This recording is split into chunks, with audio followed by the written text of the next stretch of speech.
راتلونکی نړیوال شلاورز جام به افغانستان وګټي. دا چې څنګه راځي حقیقت په همدې ویډیو کې را سره وګورئ.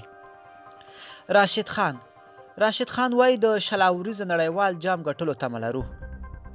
د افغانستان کرکټ ملي لوبډلې نامتو لوبغاړی راشد خان ارمان په خپلو تازه څرګندونو کې ویلي چې د شلاورز نړیوال جام ګټلو تمه لري.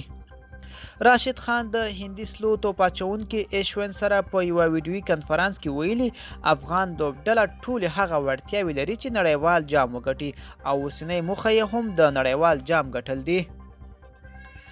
زما او د ټولو هیواد دا یو خوب دی چې شلاورز نړیوال جام وګټو. دا به زموږ لپاره تر ټولو لویه لاسته راوړنه وي. زموږ ټول ټیم چې اوس په لټه کې دی هغه د شلاورز نړیوال جام ګټل دي.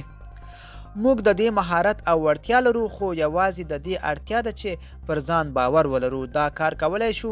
زموږ وړتیا دا ده چې د شلاورز سیالیو په فارمټ کې ښه سلو توپ اچوونکي، ښه تیز توپ اچوونکي او ښه توپ وهونکي لرو.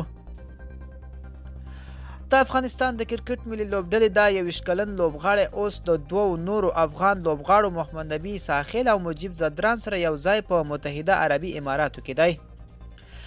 درې واړه افغان لوبغاړي به په متحده عربي اماراتو کې د پیلېدونکي IPL سیالیو کې ولوبېږي. راشد خان او محمد نبي د حیدرآباد سره او مجیب بیا د کینګز 11 پنجاب لوبډلې سره لوبېږي. راشد خان ارمان په کارابین لیګ کې 10 ویکټې واخیستلې. ملګرو، دا به زمونږ چمتو شوي ویډیو د لا ښکلو ویډیوګانو لپاره زمونږ افغان کرکټ چینل در سره سبسکرایب کړئ او تر بلې ویډیو ښه وخت ولرئ.